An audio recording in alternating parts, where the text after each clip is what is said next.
Episode 173. Kak, buka Gi, ucap Andin yang sedikit takut. Kamu aja Din, gak lihat kakak luka-luka begini, ucap Aiden. Cak, dasar lemah, ejek Andin sambil mencibikkan bibirnya. Tak mungkin Rose yang buka pintu. Tangannya sedang berlumuran cairan pembersih luka, meski dia memakai sarung tangan tapi pekerjaannya tanggung. Hai, dasar mulut bebek, ejek Aiden. Mending mulut bebek daripada mulut ember, Black, balas Andin meledek Aiden. Aiden mencibikkan bibirnya kesal. Rose hanya geleng-geleng kepala melihat tingkah mereka berdua. Brak-brak, pintu digedor semakin kuat. Andin mendekat, dia melihat dua pengawal berjaga di depan pintu. Dia menepuk jidatnya sendiri. Kenapa aku capek-capek buka sendiri, kan ada pengawal? Aduh, Andin, kamu kok ketularan dodol sih? Gerutu Andin. Bang, bisa bantu bukain pintunya ya? Aku takut, bisik Andin pada salah satu pengawal Alex yang berdiri di sampingnya. Baik, Dona, ucapnya. Ceklek, kunci pintu dibuka tiba-tiba. Guprak, begitu pintu dibuka terlihat seorang pria berlari dengan wajah merah padam masuk ke dalam rumah dengan kecepatan kilat sambil memenggangi perutnya berlari menuju belakang. Lah, si Perdi kenapa? Ucap Andin yang terkejut melihat ternyata Perdi yang menggedor-gedor pintu apartemen itu. Kirain si Clara yang tiba-tiba datang. Ucap Aiden menghembuskan napas lega, ternyata bukan Clara. Kenapa si Perdi ya? Mukanya merah, dia megang perutnya. Jangan-jangan, oh ya ampun, teriak Andin panik. Brak, Aiden terjungkal ke lantai mendengar teriakan Andin yang begitu memekakkan telinga. Andin, suaramu kecilin dong. Kesal Aiden sambil mengusap-ngusap pantatnya yang membentur lantai yang keras. Selalu saja pantatnya yang jadi korban. Din, kenapa? Jangan ribut, Luna lagi istirahat, ucap Rose memperingatkan. Maaf. Itu Kak, si Perdi pasti habis makan yang pedas. Waduh, bisa bahaya ini. Dia gak bisa makan makanan pedas. Asam lambungnya tinggi, dia bakal mencret-mencret deh kayaknya, jelas Andin. Kak Andin, Kak Perdi mana? Haha, tanya Ana yang berlari mengejar Perdi sambil membawa barang pesanan mereka. Ana berjalan belakangan dikawal pengawal perempuan. Di belakang nah, Perdi makan yang pedas, tanya Andin yang dianggukkan oleh Ana. Waduh, kok bisa dek? Kamu tahu kan Perdi gak bisa makan pedas? Ucap Andin khawatir. Tahu Kak, tapi pelayan salah ngasih menu tadi. Pas Kak Perdi makan baru ketahuan mana ditelan lagi, ucap Andin. Aduh, banyak nggak dek? Tanya Andin. Cuma sesuap Kak, ucap Ana. Syukurlah, ucap Andin. Sementara mereka sibuk dengan drama mereka di apartemen, Bima dan teman-temannya menyisir area sekitar markas. Brak, hai sial, kenapa si Jalang itu sampai lolos? Umpat Bima kesal sambil memukul dashboard mobilnya. Sudah, jangan menggerutu, cepat kita cari dia, ucap Mark. Mereka menyusuri jalanan mobil-mobil yang lalu lalang membuat pergerakan mereka semakin lambat. Ken dan Alex berada di jalan lain untuk mencari keberadaan Clara. Kenapa jalanan ini melambat?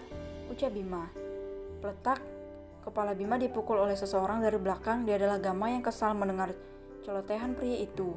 Kau bisa diam tidak? Jangan mengumpat terus dodol. Kepalaku pusing mendengar umpatanmu, ketus Gama. Ya, maaf Gam, balas Bima sambil mencibikkan bibirnya.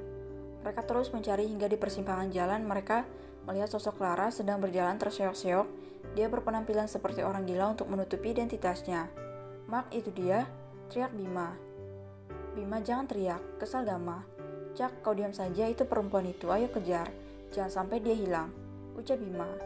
Tenang, akan kuikuti, ucap Mark mulai melajukan mobilnya mendekati Clara yang berjalan di gang sepi dekat dengan jalan raya.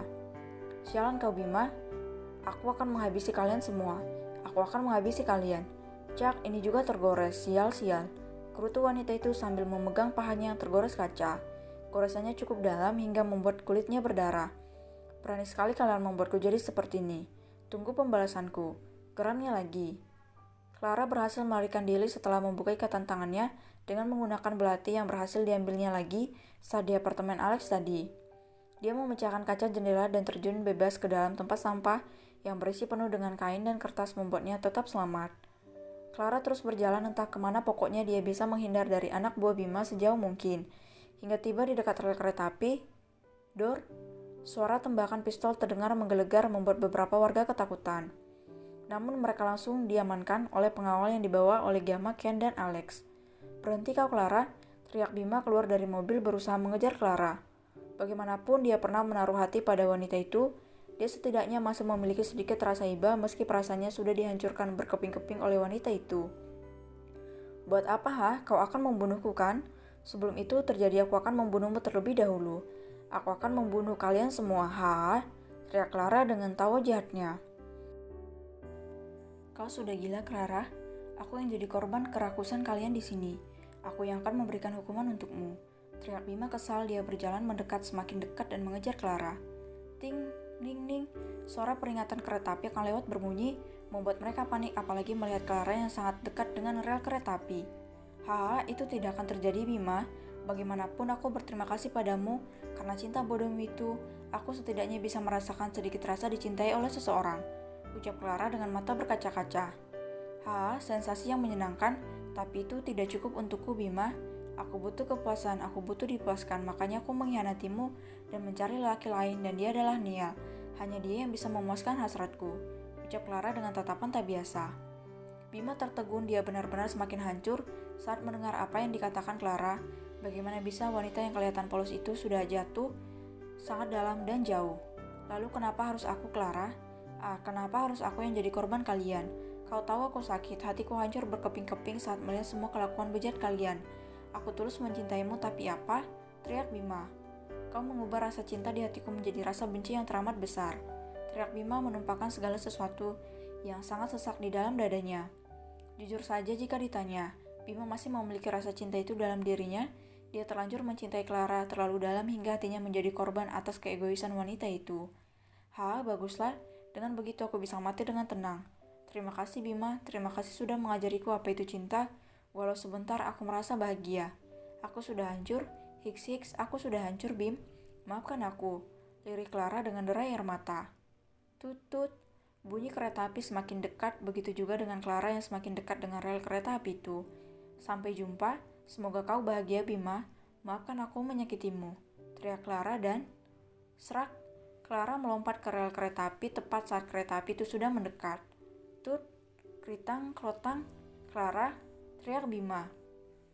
Air matanya lolos begitu saja saat melihat tubuh Clara dihantam begitu saja dengan kereta berisi besi berkecepatan tinggi itu.